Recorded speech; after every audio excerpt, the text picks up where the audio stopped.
Pageantry is like a low-key prostitution industry. Pageantry does not objectify women. It just depends on how you want to see it.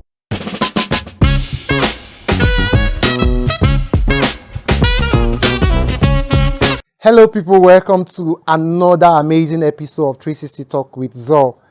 I am your favorite host, Zor-Akekue, and today on this amazing episode, I have a sociologist, an entrepreneur, a humanitarian, and an ex-international beauty queen. Esther Gabriel, you're welcome to the show. Thank you so much.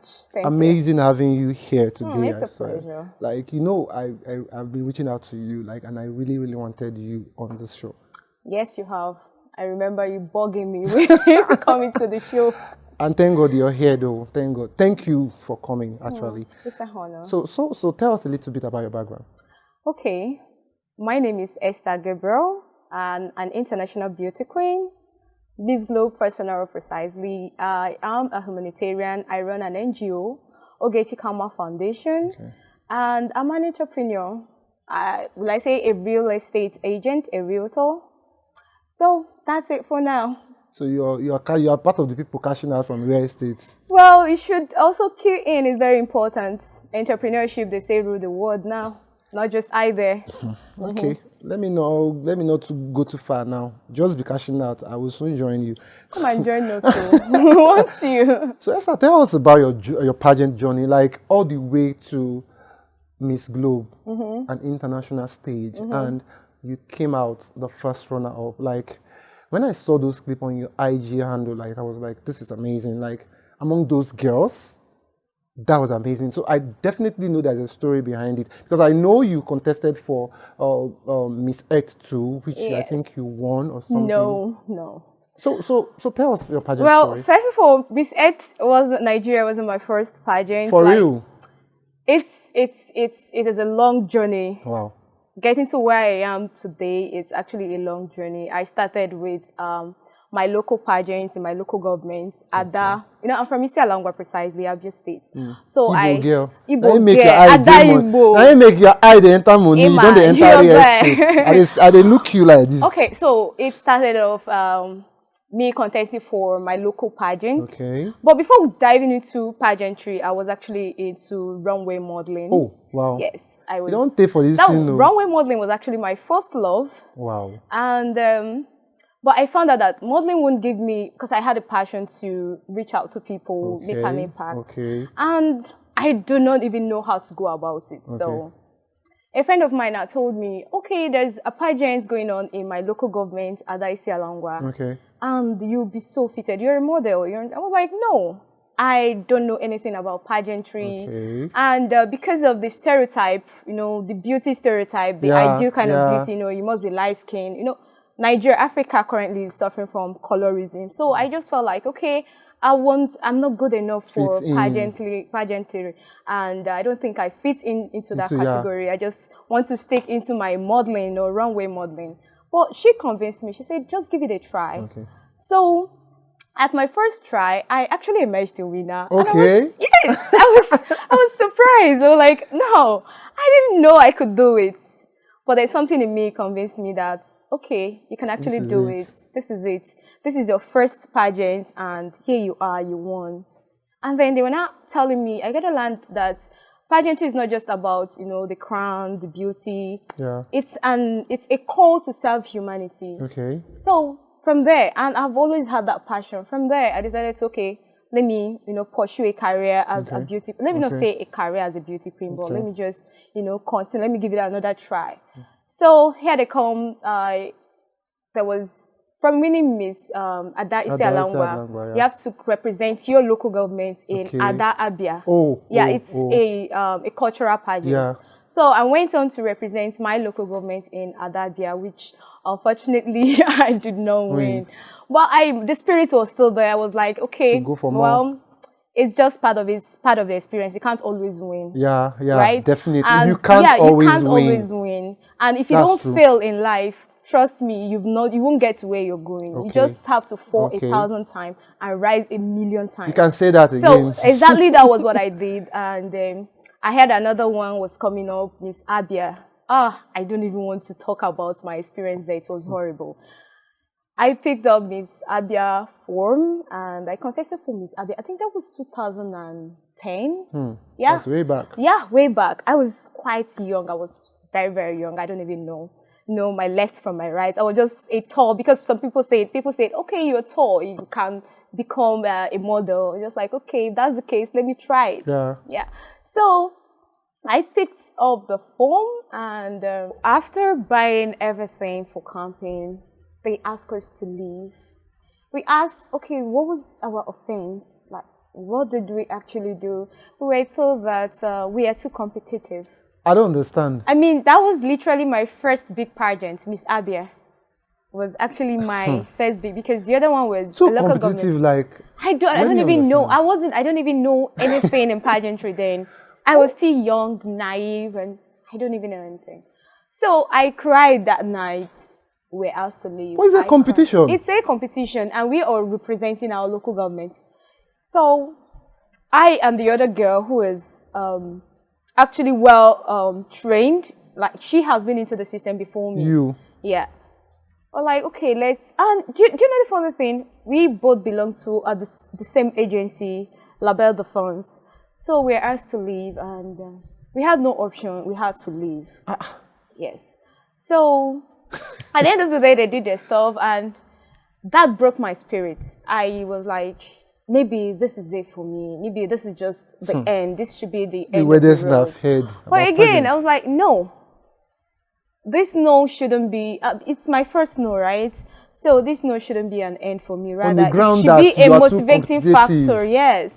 So I took it off and I said, okay, this is gonna be a motivating factor for me. I'm going to show those people that I can do it, and I'll prove it to myself that I can do it. So after I gave pageantry a break, and I continued with my runway. And again, the bigger pageant, I decided to challenge myself in a bigger pageant. After that, I auditioned for Miss Nigeria.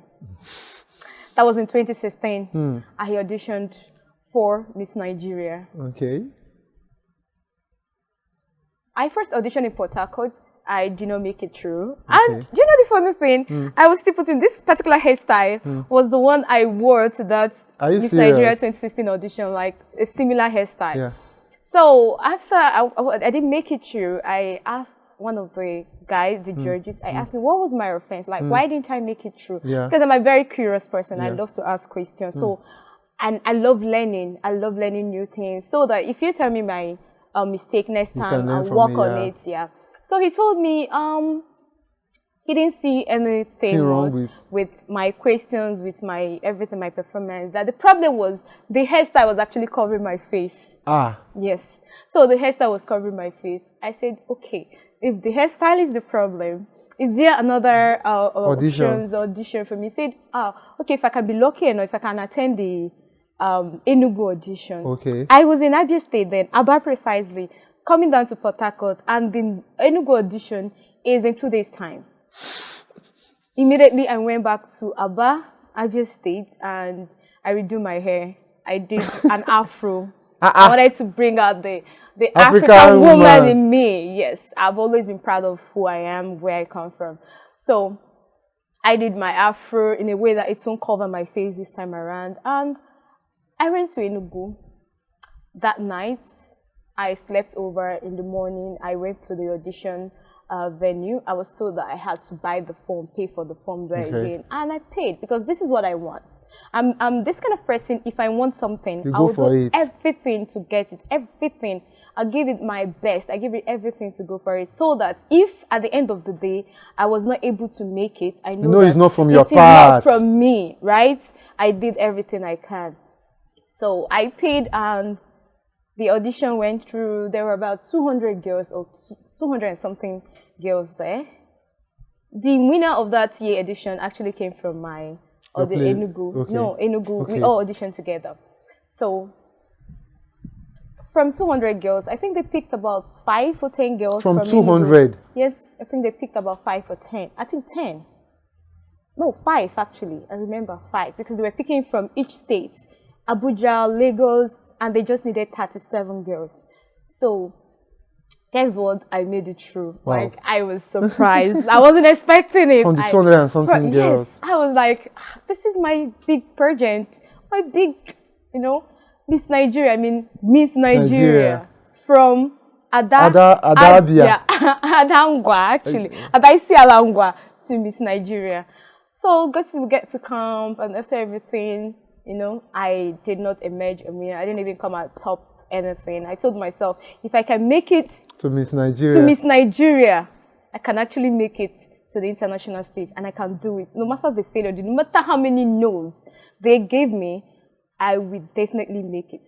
So I kept working on myself because I found out my flaws. The more you compete, the more you go in life, the more you know why you're failing, why you're failing, and how to fix where the error is coming from. So I began to work on those particular parts of me that I knew that, okay, something was wrong, because I used to be really a shy person. Pageantry actually helped me. I'm coming to that.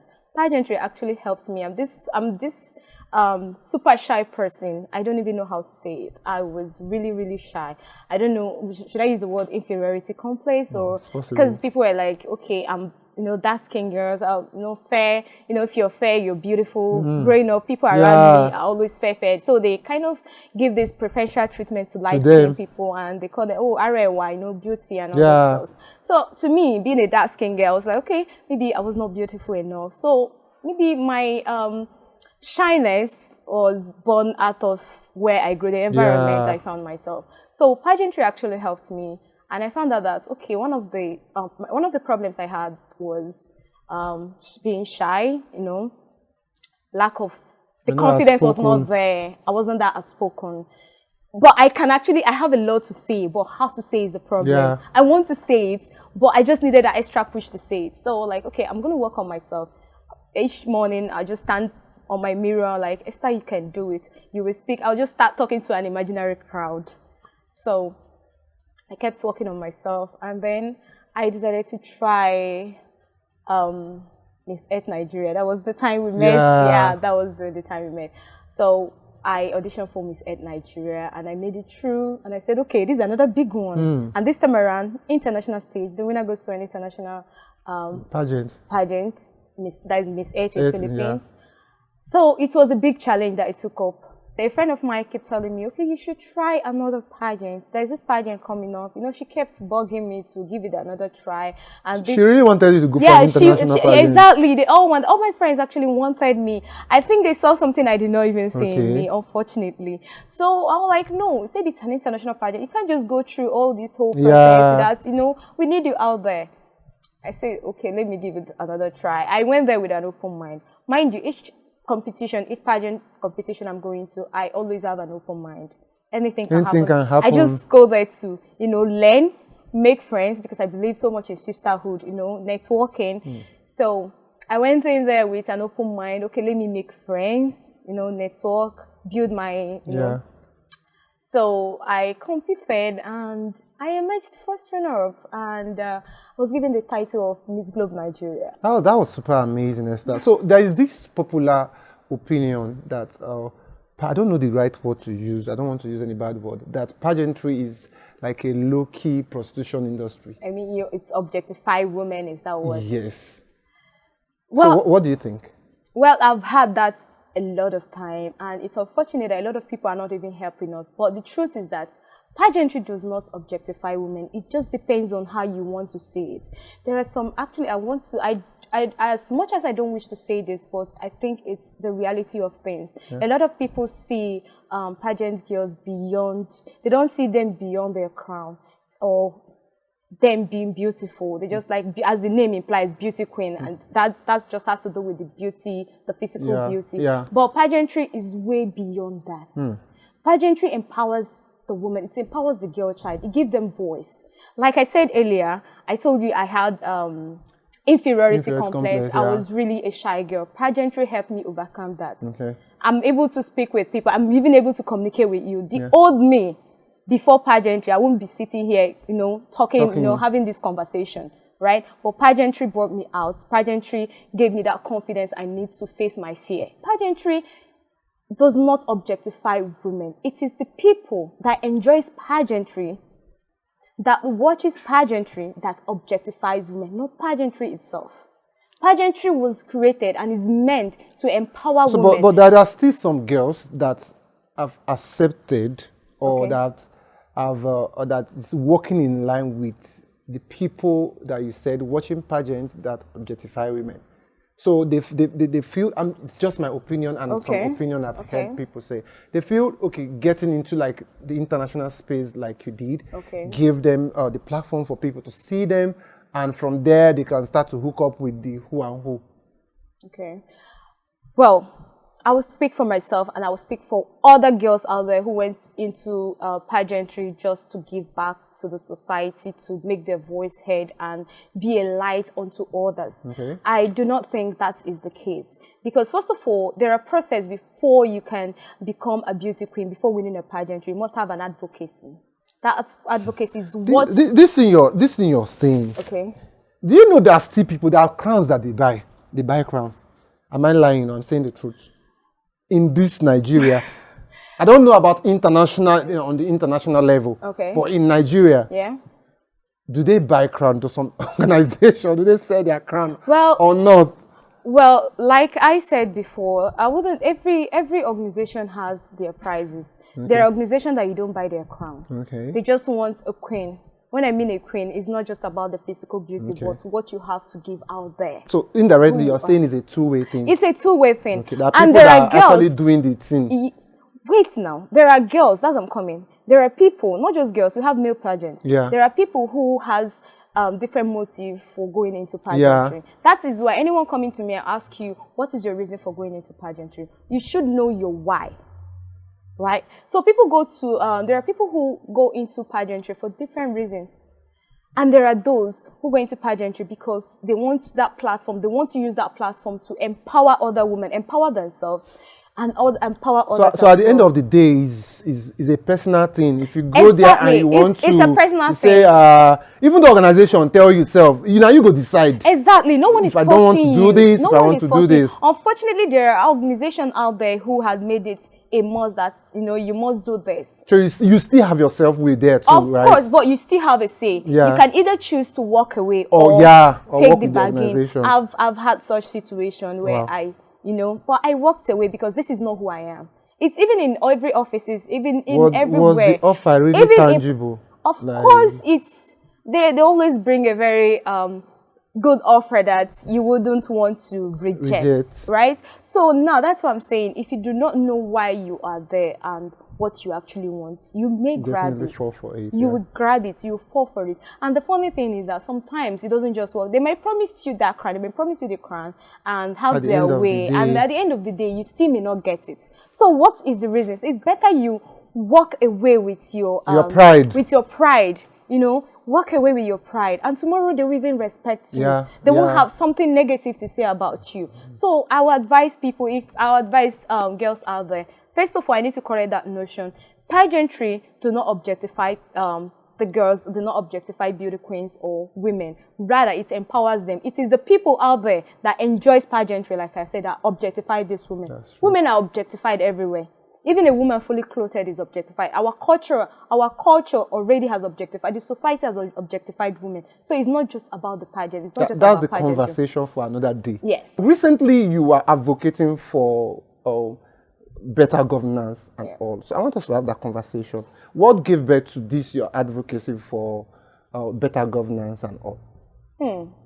It's a long story. Because I'm seeing you begin to eye politics small. Okay, let me ask you the question.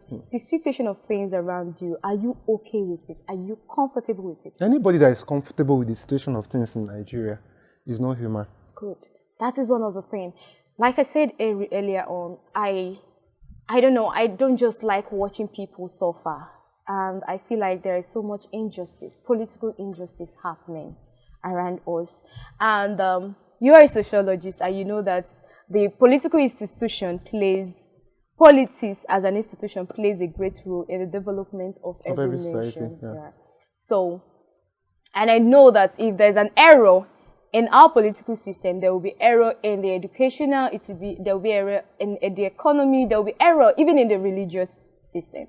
So I think that is one of the things that drive me into been, or should I use the word, that made me have passion or interest in politics. I just want to see I just want to see an environment, a society where people, are doing well, where people can actually have a say, where things work. I want to see in Nigeria that things are actually working. When I mean things are working, I mean, look, I spent 7 years in the university for a 4-year course. It shouldn't be so. And there are people out there who are unable to even acquire the basic education, maybe the primary, secondary education, because of how difficult things are for their parents. And again, another thing has to do with my background, where I grew up, the things I saw growing up, and how things were for me then. Okay. Because I believe that if the society was working, if our political system was actually functioning, I wouldn't have experienced the things I experienced, which I believe that other children out there experience the same thing. I mean, education should be one thing that should be free. So what's that? When I mean free, I mean quality education, not just the one we have now. So what's that you experience that you think you don't want other children to experience? It's a long story. I wouldn't want to share. But I'm going to just give you a little tip. I actually had a rough, background growing up. This hawking and stuff like that. Wow. My parents, my dad losing his job, and my mom wasn't able to, because we are 6 of us and we're all in school. My mom not being able to actually, keep up with paying our school fees because it was high. Even if it was a government school, like they say. Yeah. The educational quality the quality of the education wasn't good enough, right? So we all rely in private schools, and the money to fund it was not really there. I had to quit school for 7 years. Yes. Quit school, like your primary or your secondary school? My secondary. Wow. Yes. So I had to quit school for 7 good years. Actually, I don't know, it's a long story. I actually went from JS1 to SS2 and to SS2, and then writing senior WAEC, getting to university. So you could see, because of how many years I had to spend at home. You now spend another 7 years in university for... Exactly. So this whole thing made me I felt like if the society is actually one that works, one that actually care for the people, if our leaders actually care for their people, I won't go through that. And I know there are people like me out there that experienced worse. So are you saying one of the major problems with Nigeria politicians or leadership in Nigeria is they lack empathy for the citizens? Yes, absolutely. They lack empathy. And not just about lacking empathy, they do not know what leadership is actually all about. They think leadership is about leading people and commanding people to, do their bidding. They don't know that leadership is about serving people. Okay. Leadership is about service. Yes, it's about service. So you are called to serve the people, not the people serving you. Yeah. In Nigeria, the reverse is the case. It's the people that are serving the politicians. It is, instead of them serving the people, we, the people, are serving them, right? Which is not supposed to be so. So this is one of the reasons why our situation, our political situation is the way it is. Why our countries why our nation is the way it is due to the fact that the people that we gave power to actually lead us, did we even really give them power? Well, in some cases, there are cases where we actually gave them power. I mean, no, we actually gave them that power because we have the right to take it back. Let's look at the current thing that's, happening now. Yes. The past election opened our eyes. We have the right to do a lot of things, but we choose not to. I mean, Nigerians are... Do you really think people did not? Well, they didn't. We didn't do anything. If you go online, you will say, we're only talking. Oh, we need change.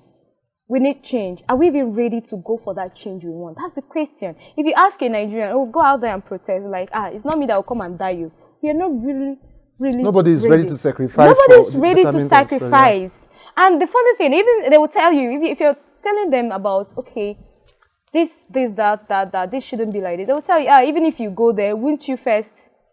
So that is the mindset a lot of Nigerians have, making fattening their pockets, their personal gain. So you first go there, satisfy your own wants and the wants of others before considering the masses. Now, and that's it. And you've forgotten that you have only 8 years. With that space of 8 years, you forgot why you're there. You're just busy amassing wealth to yourself and the people around you. And aside that, the elephant, we need to first, for us to actually get the leadership we want, to have the country we all dream of, to have that new Nigeria, the Nigeria we all want, we actually need to address the big elephants in the room. You don't combo. This one now is supposed to gang, gang, gang, gang. What's the big elephant in the room? This one now, you don't throw me off. Yeah, you know the big elephant in the room. I don't know. That's what I'm asking. Tribalism and religious sentimentalism. Nigerians are too. Okay. We have this religious sentiments. We do not really care about who this person is. We care about where this person is from. What religion does he belong to? Okay. Those are the two things that Nigerians vote based on.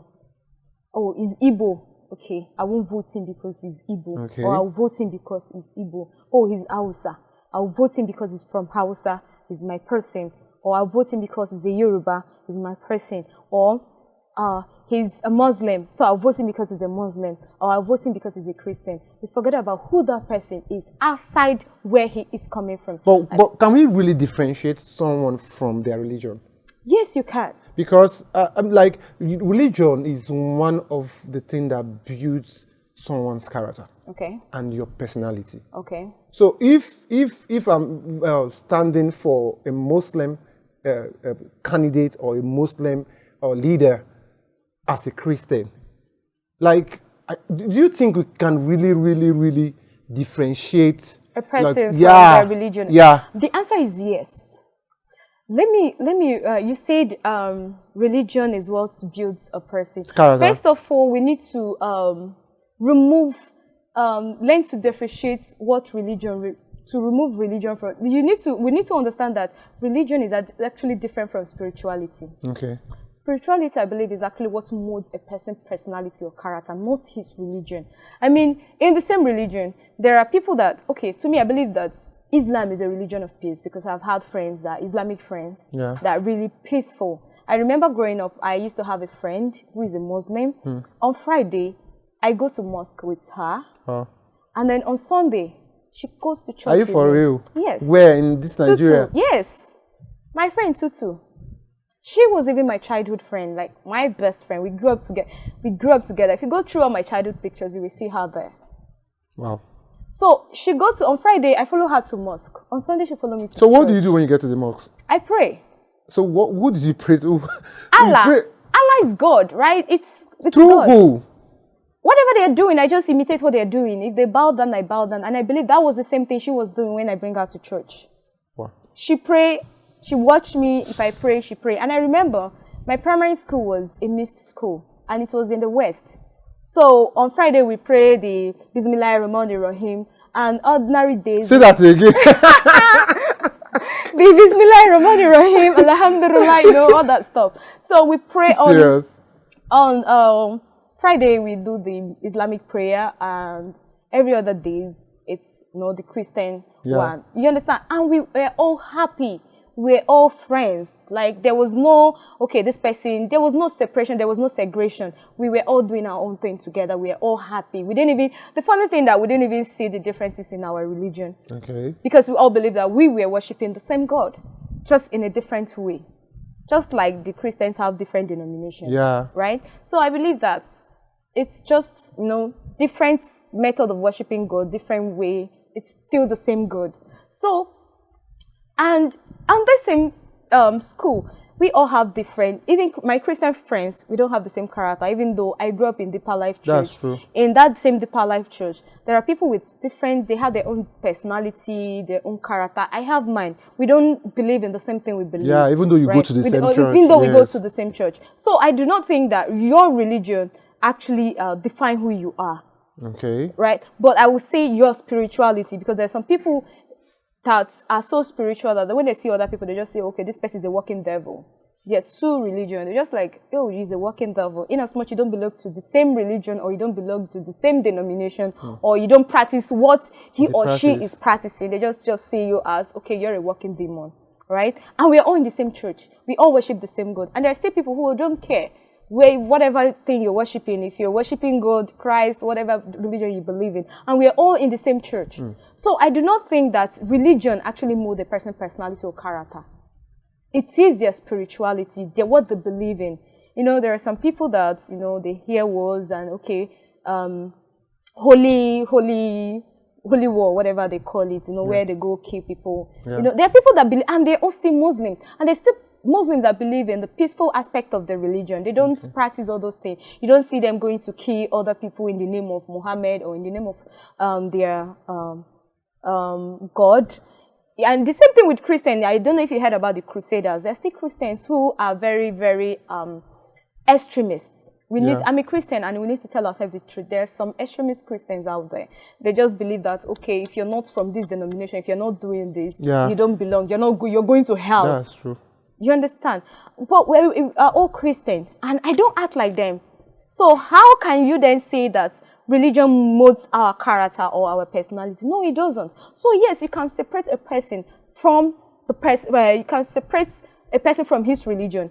You are you. Your religion is you. Your religion, whatever religion, is your relationship with your Creator. Whatever you choose to do, it shouldn't affect what you do to others.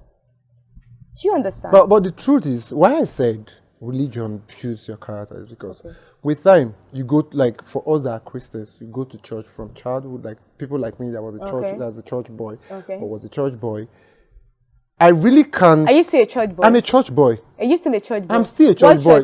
Wait, what church is that? I attend House on the Rock. House on the Rock? Yes. From that childhood, like you said. I was an Anglican. Anglican? Yes. I believe that Anglican don't allow earrings, right? Yeah. Good. No, so why are you putting on earrings? What I mean, religion actually builds your character. No, what I mean by religion builds my character. Now I've gotten light. Okay. In Anglican, it was darkness. It's not darkness. That's what the problem is. The truth now is. In Anglican, it was darkness. No. The truth now is there are some things Christ have paid for. Okay. I don't want to start preaching on this episode, but there are some things Christ have paid for. Like? Things like you thinking you are a sinner. If you've accepted it, because what you want to say now in the Anglican church, they will tell you earring is for ladies, right? And at my church, they will tell you earring is wrong. Like, I actually pierced my ear when I was 18. You get so that was ignorance, and you will not. How is that ignorance? Yes, it's ignorance. How is that ignorance? How will someone tell you? So if it wasn't ignorance, why did you not pierce your ear at 18? Why I pierced my ear? Because I choose to. Now you know better. That's why I say ignorance. Because I choose to. That's what I'm saying. Okay, are you trying to tell me that those who doesn't wear earring, the Christians that don't wear earring, they're ignorant? Is that what you're trying to tell me? So I'm not going to say they are going to go to hellfire or they are going to go to heaven, because this earring itself that you're talking about is not what is going to determine if you're going to go to heaven or you're going to go to hell or you're going to go to. There are some churches that feel a girl should not wear trousers, but the ladies in that church, they wear a skin tight under their skirt. What's that? But it's not still trouser, it's skirt. No, you don't understand. They wear tight, like short, like that kind of. You know the one ladies wear now under their skirt. Under their skirt. Yes. It is under their skirt. Who are you deceiving? Is God not seeing that you're wearing are they meant under the skirt? Are they supposed to, gold neck? You're wearing a palazzo pants now, right? And it's covering everywhere, right? So why will you not tell me that wearing this and someone that's wearing that, like, if you wear this now, is a sin? Okay. Because now let me ask you a question. And you will now wear it under the skirt as a skin tight. Let me ask you a question. The way you choose to dress. Okay. Is it your church that asks you to dress? Is it your church that asks you to dress the way it is, or it's a thing of choice? It's a thing of choice, and you make choices based on your level of knowledge. Thank you. Don't get it wrong. Exactly. We are all coming down to the same thing. That's why I'm telling you that you can actually separate the religion from a person. That's true. Right? I'm not going to argue that with you. Separate a religion. Because at the end of the day, regardless of what religion you belong to, your character and the way you choose to see people is a personal decision. But it's influenced by your religion. So now you cannot take that. Now let me ask you: if it is influenced by your religion, why is it that there are Christians who are not extremists and there are Christians who are extremists? And why is it that there are Muslims who are extremists and there are Muslims who are not extremists? That's what I was saying. That's where personal understanding and exposure knowledge comes in. There's still people, by the word exposure, what do you mean by the word exposure? Exposure is varies, just like I said. Okay. I may be exposed in this particular, maybe in a fashion line. Okay. I may not be exposed in, what would I put it, politics. Okay. So if I have a good knowledge of, you want me to preach now? Let me preach some more. If I have a good knowledge of the finished work of Christ on Calvary, on the cross, I know that I'm under grace. Hallelujah. I know that I'm under grace and not law. Okay. There are some things you tell me and I will just look at you. Are we going to continue in sin while like, grace abounds? Grace is not sin. Grace is not a license to sin. Like I take for example, I wear cap to the church sometimes and I will post it and some of my friends will, but there is a verse in the Bible that forbids that. I'm coming. And some of my friends will tell me, why are you wearing cap in church? And I ask them this question. Do Pope wear cap? God does not have stepchildren.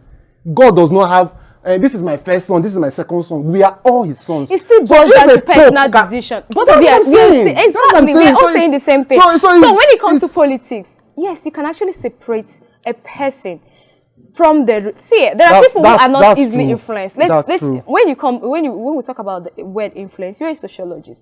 We know that we believe that the environment influences someone, right? Yeah. And you influence your environment too. But again, there are some kids that grew up in the ghetto. You know what happened? You know what goes down in the ghetto? You know, the stealing, all manner of social vices goes down in the ghetto. And there's still children that grew up in the ghetto with so much focus on what they want, without soiling their hands, without going through. It still all boils down to what? Personal decision. So why didn't the ghetto and the ghetto lifestyle influence them? And let me say something too. That personal decision is informed, or it's coming as a result of something. Like I said, every decision we make is equivalent to the level of exposure and the level of knowledge we have. So even a child staying in a ghetto deciding that, okay, I don't want to be ghetto-ish, there is something that child have known that the other people don't know. And that is? That's what I'm saying. I may not know it, but definitely you cannot just stay on your own and decide that I don't want to live like other people. Maybe he may have not have seen anything, but he has seen that, okay, this thing they are doing, personally, they have seen that is wrong. Okay. Maybe nobody have told him, but to him, he have seen it. Why are they harassing girls? Don't they just enjoy life the way we do? Something, but it's definitely still bounce back to the level of the knowledge of the person. So let's come back to politics. And you said something about the big elephant, which is tribalism and religion. And it's true. I'm not going to argue that with you. If this person is fit for a position, let the person go. Let the best person go. It's just like Nigeria is so to some extent, I don't want to use the bad word for this country, but you can't go into a theater room and you call a lawyer to come and do operation. Exactly. So why is it that when it comes to political offices, we don't even care, even though if the person is competent or not, so long as it's our selfish thing, it's from my tribe, or I stand to gain something. Personally. So it's the truth. What you said is the truth. That being said, there are just a lot of things that have gone. Aside that, even the so-called people that, okay, you got into power through the weapons that our leaders, the political weapons they use against us, which is, tribalism and religion. Poverty too.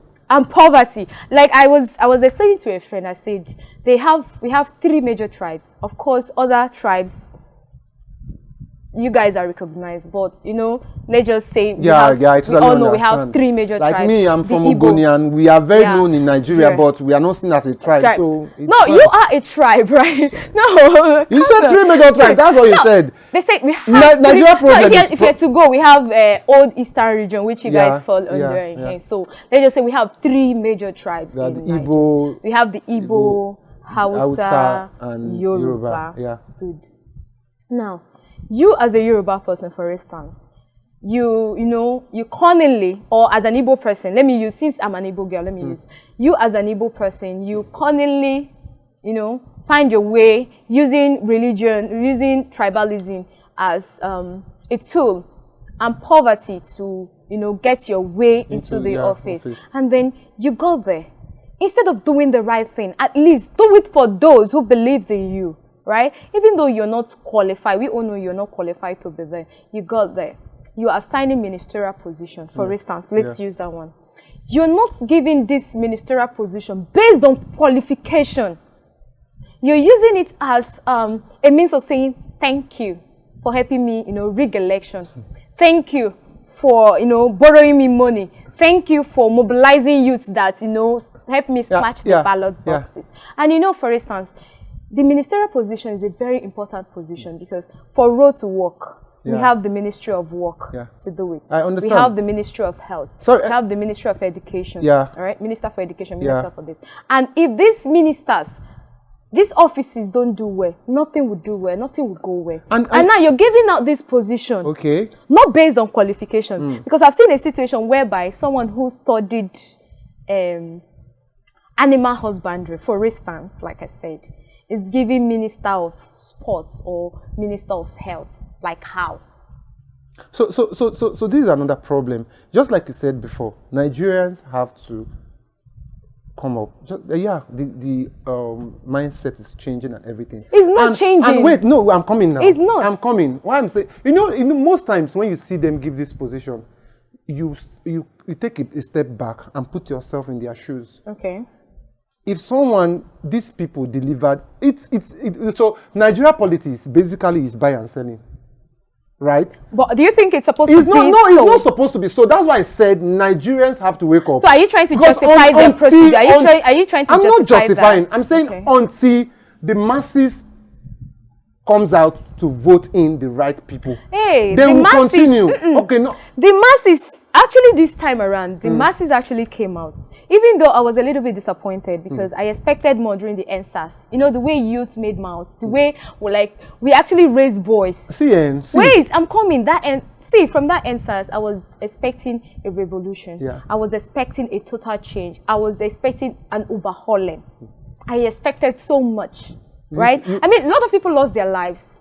And as a youth, I was expecting that we take it up from there. When they were they started with not too young to rule. Not too young to rule. I bought into that. But again, I knew that it's not about how old or how young a person is. It's about experience, about qualification. This is why when some people say, oh, you're a feminist, I say, no, I'm not a feminist. I actually believe in equity. Assigning roles, not based on gender, but based on qualification. If you're qualified, regardless of who you are. Talk for another day. Regardless of... Wait, I'm coming. As you are bringing up different... Talk for another day. You see this thing you're saying about... Wait, according to competent, according to... Yes. Let's was expecting... Let's leave this feminine thing for another day. Now, I was expecting that we take it up. It's the whole not too young to rule. I love the idea behind it because we felt like, okay, the older people have done so much and they've been there for a long time and they have not really done anything. We need a change. And the youth, I believe that we know what we want because, of course, the youth is the future of Nigeria. We know what we want and we can bring in the change. I was like, okay, now we're getting to somewhere. And then the whole NSAS thing started. I think that was a few years later. The whole NSAS thing started. And I was like, okay, something's going to change. Something is about to change. A lot of people lost their lives. A lot of youths lost their lives. And at the end of the day, they used the people that were meant to protect us to, intimidate us and scare us. I'm coming. And scare us away from that, whatever thing we were asking for, which I believe was our fundamental human right. The right to freely work, the right to air our opinion, the right to good governance. We deserve that as a citizen. And, okay, after the NSAS saga and everything died off, I was expecting that the youth will kind of form a political party. I think there's one of the that started it, Nigerian Youth Progressive Party or something like that. Anyway, I was like, okay, let's see what will happen. And all of a sudden, I stopped hearing about Not Too Young to Rule, NSAS, Nigerian Youth Party. I was like, okay, they were saying, okay, you will hear us at the polling units. Okay, the time for the polling units came. Knowing fully well that these politicians already know that, okay, we are not that strong because they gingered us, we didn't ginger back. So they felt like, okay, these people are not strong enough. while we were thinking that, okay, it's going to end, we forgot that Nigeria is, deeply rooted in corruption. Right from the inception of this country, it has been corruption. Now, we forgot that a lot of things can go wrong, and kind of felt like, okay, our votes, which I believe in a normal working system, should have given us who we want. Okay. We all know who we wanted, right? So would have given us who we want. We all felt like, okay, that's it. We all know who we wanted. That's me and you. Yes, me and you anyway. Me and you. Because me and you, it's not everybody. Yeah, of course. I'm coming. There are youth, young people, vibrant like you that wanted the other person. Yes, the youth, the vibrant youth. Okay. Of course, wanted it. That's why I'm coming. We all know. We as youth, we know who we wanted.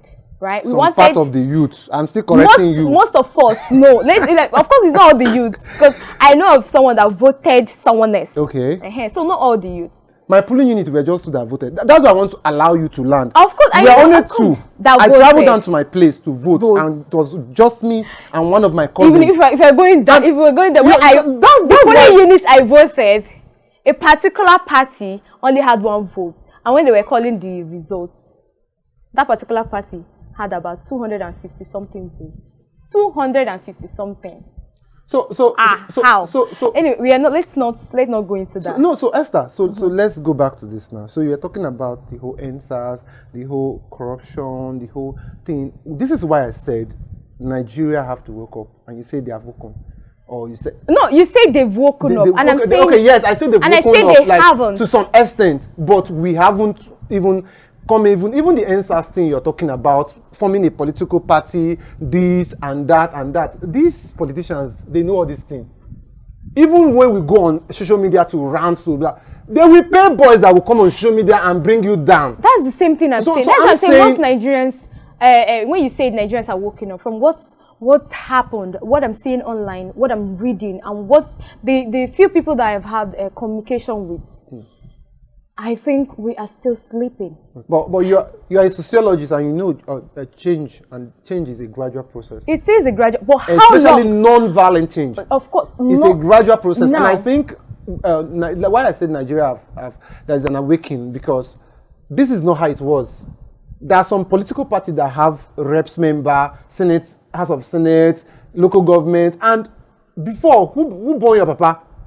Right, so I think it's a gradual process that needs time, and that's one thing we don't want to stand. And I think you are part of the people. But it may not even change in your generation. Which is I'm hoping that it changes in my. It may not, because, like I said, do you know what it makes? Do you know what you're talking about? To flush these people. Do you know what power is? But once the elephant in the room is still there, I'm talking about Nigeria. I'm not talking about Africa. I'm not talking about the world. In as much as tribalism still exists, and these people are still using poverty as a tool, because I tell people that we have, you didn't allow me to talk about why I measured the three regions that we have: the Igbo, Hausa, and Yoruba, the North, East, and West. I usually tell people that the North is actually not tribalist. They don't care about where you're from. You think so? Yes. I've had friends, Miriam Babangida. She's from the North. She's from, I think, Kaduna. She's my friend, a very good friend of mine. She'll be surprised if I mention her name, because they always argue about politics. They don't care about where you're from. They're not tribalistic. No, they're not. The problem there is their religion. With that religion, it's a tool that they are using. Told you this is the person. Yes. Everybody should go for. So they are using religion as a tool in the North. That is the problem they have. Religion. If your imam tell you, oh, this is who you're going to, I feel like they don't have. When it comes to religion, they don't have a mind or a self of their own. They don't have a mind of their own. They do whatever their religious tells them to do. Leader tell them to do. Right? So in the North, I feel like it's actually religion. If they can take away that religion, this thing from them, mentality, they can vote in. In fact, they'll vote in the right person. They don't care. So they use religion to cage them, and poverty to cage them. Then when it comes to the West, let's be honest here. We're having a heart-to-heart talk. no hate or whatsoever. I think in the West, they are using tribalism.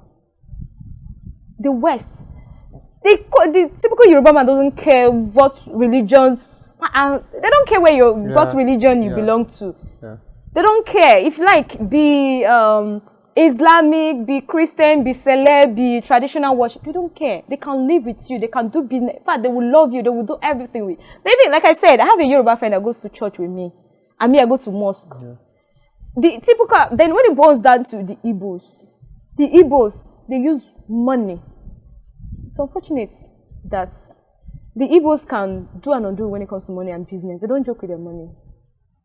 So, and it's also affecting us politically. A typical Igbo politicians, some of them can sell their people because of whatever they stand to gain. Right? No, let's be honest. So these are the three tools they are using. The three tools these politicians are using against us: religion, tribalism, and poverty. So the issue of poverty can be solved because, I mean, it's a universal issue. It can be solved because if we have the right leaders on ground, right, we can, minimize the level of poverty people are going through. There will be opportunities opening up for people. We invest in many things. That's if we have the right leaders. That's what I'm saying. Now, having the right leaders, we can only use, like I said, that poverty. When they tell you, okay, I'll give you 30 million, 10 million, go and snatch ballot box for me. You will go. Yeah, definitely. If you're 10 million, like, imagine someone that have not eaten or have not seen 10,000 in 2 weeks or 1 month, and someone is offering you 30 million, 20 million, 10 million. You're going to risk your life for that. That's poverty working. Because if you're good enough, if you have enough to eat and feed the people at home, you will not be thinking. You will like, how can I go and risk my life for this? You understand? You'll be well informed that no, this. I mean, a hungry man can actually do a lot. If you're hungry, you're not thinking straight. So Esther, do you think the best solution to this whole thing is if someone have money, just gather money and relocate from this country? Because it's looking like a vision that cannot be Japa mentality. Yes. No, I wouldn't advise that. Nigerian belongs. Are you sure you're not planning to Japa? If I planning to Japa, I won't be here sitting with you now. Will I? I won't be into real estate. Some of my friends, they will be talking before start to change. The mentality of most Nigerian youths now, they are the only option. That's why it still boils down to the fact that we've not really. And do you think it's a bad option? That's of course, it is a bad. Okay, if we all of us Japa, who will build the country? We'll come back when we are. See, Nigeria is a giant of Africa. For real, we are giants. We are still. Okay. I mean, there is power in our population. We just do not know how to maximize our full potential, like maximize our population. We don't know how to, make use of what we have. It's okay. That's population. Okay. So the truth, just like you said, is it's a personal thing. Decision to make right choices. Choose people that are befitting to different offices in politics is a personal thing. And we should start from our family. Doing the right thing from that's your little circle of influence. Telling people in your influence, like, this is the right thing to do. Just like when it comes to voting time, the people you can influence your mom, you can influence your junior brother, you can influence even your followers online. No, don't tell them to vote for a particular person. No, I'm telling them to do the right thing. Yeah. No, and I don't think there is anything wrong with you even telling someone to vote for a particular person. No, you just need to enlighten them not to vote based on tribe or based on religion. I understand, but if I'm solely confident, I know this is the right candidate, and I have people that believe in me. If I tell them don't do this thing is wrong, they depend on me for what is wrong and what is right. I can write. So thank you so much, Esther, for your thoughts. Like, they were amazing. I think let's go to the last segment of this. Oh, there is more. So it's just a game, and it's a this or that game. So okay. A this or that? A this or that. So you're going to choose either this or that. I hope it's not something funny, right? Okay, so let me start with this. Older men or younger guys? Older men. Like sugar daddy kind of? No! No! No, what do I mean older? Someone older than me. Okay, older than you. Yeah. Not sugar daddy. No, not sugar. No, I choose one. Not sugar daddy. No, just clarity now. Okay, so Port Harcourt, Abuja, or Lagos? Wait, what happened to my state? Why is my state not in the option? I'm just, you know the way you mentioned. Port Harcourt, Lagos, and Abuja. Wait, have you forgotten? You mentioned. How about Onitsha? What happened to Enugu? What happened to Owerri? Aba? Why are you being, now you spoke about tribalism. No, it's not about it's not about tribalism. But this is the first 3 cities in Nigeria. Let's be sincere to ourselves. 3 cities? No, but so many cities. But let's be sincere to ourselves. Why happened to my state? What happened to my city? Just the same way you spoke about the 3 major tribes. Okay. There are still other tribes. There are still other cities. Of course. But these 3 is like the 3 main cities in Nigeria. So you don't want to choose any of them or what? Of course, why not? Okay. So which one are you going for? Abuja. Soft girls life, like that kind of level. And just like quiet place. You guys are too noisy. Lagos is chaotic with all the whole traffic. Okay, so the next one. Okay, beauty pageant or runway modeling? Beauty pageant. Okay, no problem. I will not ask you why, because anybody that have been following this particular episode, we know why. So the last one. I know you are your heart is pounding now. So of course it is. You've been in Port Harcourt for a while now, for I think about 5 years. It's here. Yeah, and you grew up in Lagos. Yeah. So Port Harcourt Bole or Lagos Amala and what do they call that thing again? Gbegiri and Ewedu. Okay. That's a difficult one, because I can't do without my volley and I can't do without my amala. Okay. You have to choose. Can I choose both? You have to choose in this game. You have to choose one. Voila. Volley. This one is difficult though. Okay. Volley. Ewedu. Okay. Both. But in this game, you have to choose one. Wait, are we eating the morning or eating the night now? No, you just choose one. Ewedu.